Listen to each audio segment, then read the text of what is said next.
Welcome everyone back to Pommy and Oz, and we're here with another review after Carlton see off Port Adelaide in WA to continue their unlikely chase for finals, and they did it in, I think, spectacular fashion. So if you could do me the favour of liking and subscribing, giving it a share as well on your socials, a 53-point win and me getting excited, I'm sure, is worthy of that. If you want to become a member as well, link is in the description to do that.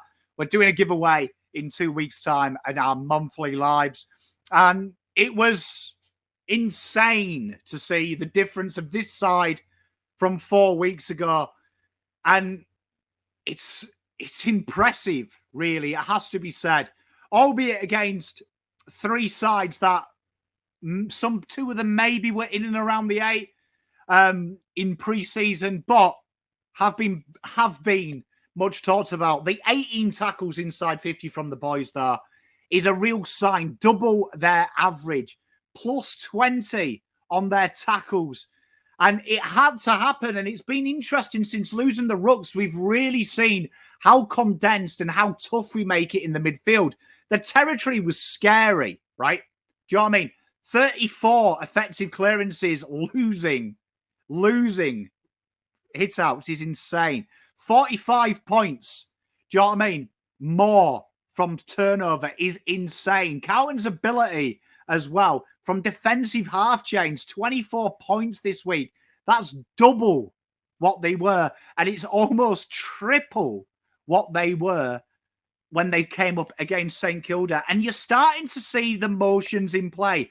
You're starting to see this whole slow burn some fruit. And the confidence is infectious, and it's weird because when I watch this side, when the mistakes happen, they're infectious. When the good things happen, they're infectious. And a big turning point for me was at the start of the game. They weren't getting the just rewards, right? We started with a lot of behinds and all that nonsense. And then in the second quarter, they kicked them goals.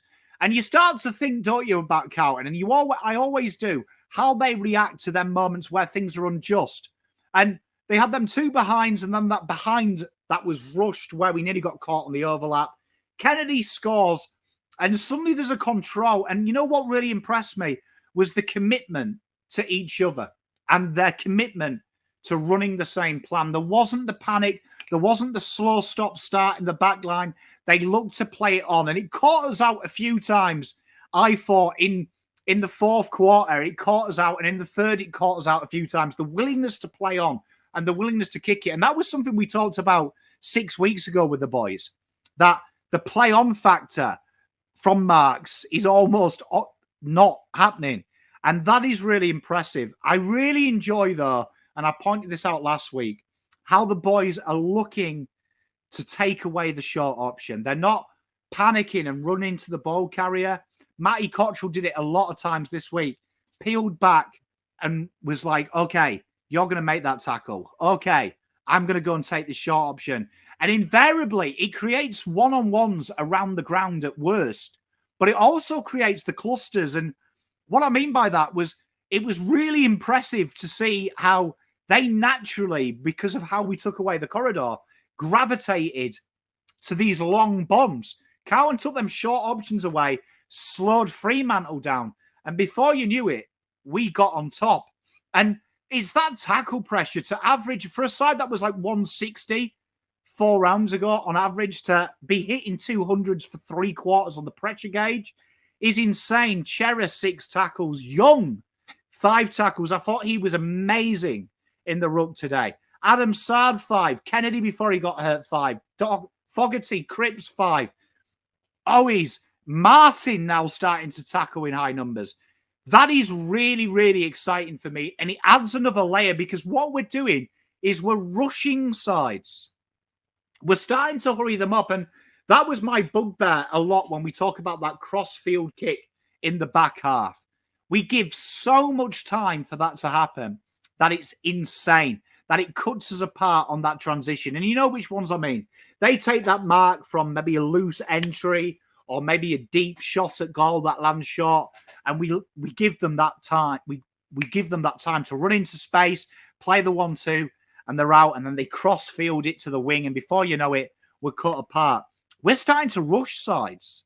And Fremantle were a really tidy side. Like, they're not shit. A lot of people are saying that they're shit, but one thing they've been susceptible to is, like us, the pressure.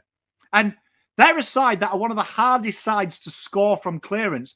They've struggled themselves in clearance, but they've defended it incredibly well. And if anything, they're very similar to Carlton in them 3 losses where they were just really focused on winning the hit out and not conceding the clearance. And we dominated that aspect today because we were aggressive. We were looking to take the game on, and that is Carlton's brand. Whether you like it or not, our brand is being tough to the ball, and it is creating it. And people are saying Carlton look faster. That's a myth. We look faster because the ball is in play, being moved faster. The players aren't bogged down. And you used to see it when the ball was at stoppages. Players would hang out the back, and one person would get it and take off, but they'd stay behind him. Now you're seeing players run on. Cunners does it all the time. Jack Martin does it all the time. Running on and going, okay, he's going to be okay. I'm going to get into a nice position. And it's great to see. I'm really enjoying the makeup of this side. And I hope Kennedy's all right, because I thought he was blinding today. Absolutely blinding, because that defensive mid who's got to work both ways, and he has got a real unforgiving job. That was Hewitt last year, but he was more defensive. Can Hewitt do that? I don't know, but it looks like Hewitt will probably get that job, heaven forbid, if he's hurt. But it just adds a layer that Carlton are able to go 2 ways and be brave. And I thought we negated their real forward press really well. And some of the kicks didn't come off. Kemp was poor at times today. God bless him. Which, I'll cop. I don't mind Kemp having the bad kicking days like that in them areas. I don't mind, because Mitch McGovern went at 92%. So he did it. Kemp, he took some brave ones. He was 25 today. I like the fact, though, that he's making them mistakes, because they're the right mistakes, because he's looking to go straight over the top and really, really hurt them.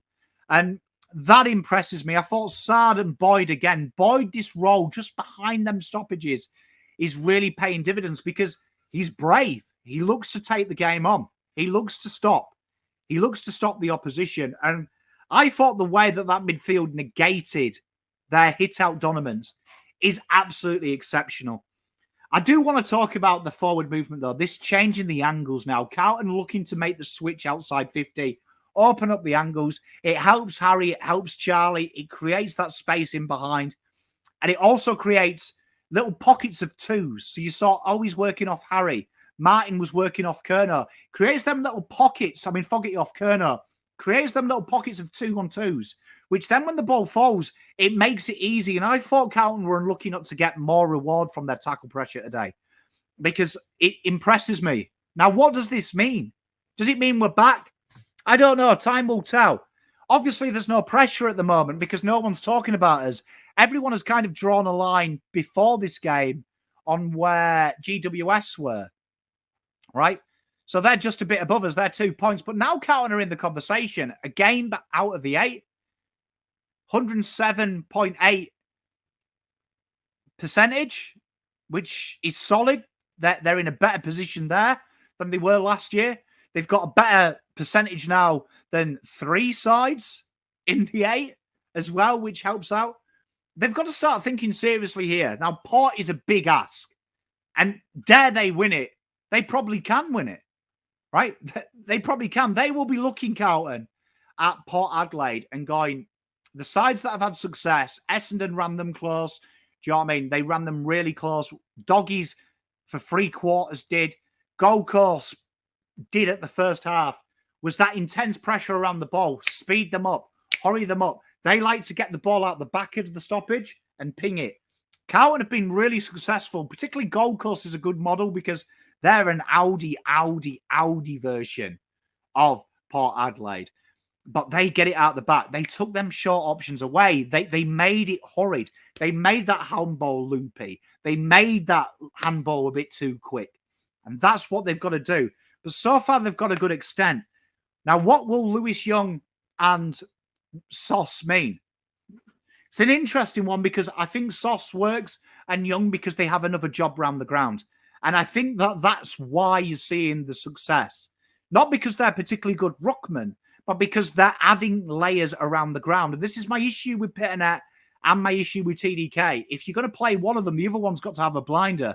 And at the moment, you're seeing two guys that are really average everywhere else around the ground. And it's making the midfield have an extra hand. Young was brilliant today. When the ball got away in the hit out, bang, hit a tackle.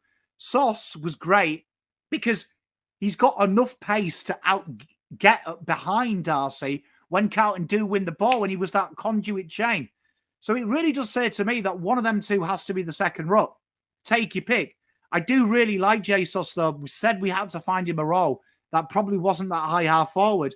I think he's accidentally found it. And I'd love to see TDK and him have a job, because I think TDK's got something to work with in the back end of the year to be floating around the ground as well. We showed it against Gold Coast, against Wits. I think this would help him, because at the moment, I think you've actually seen some of the errors on the ball when Pitternet's there.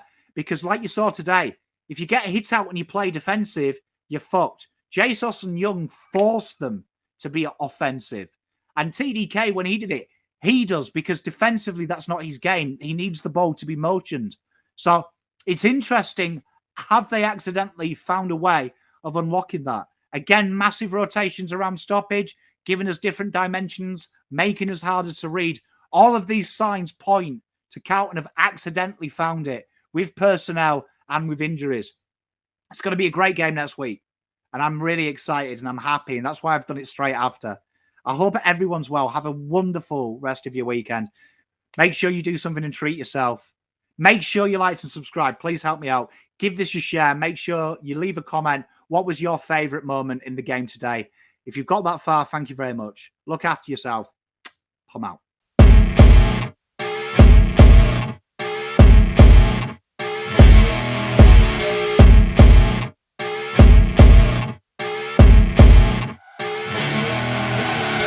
I see her rolling up, Uber black Cadillac, high heel boots and a sexy body full of tats. Baby's bad, oh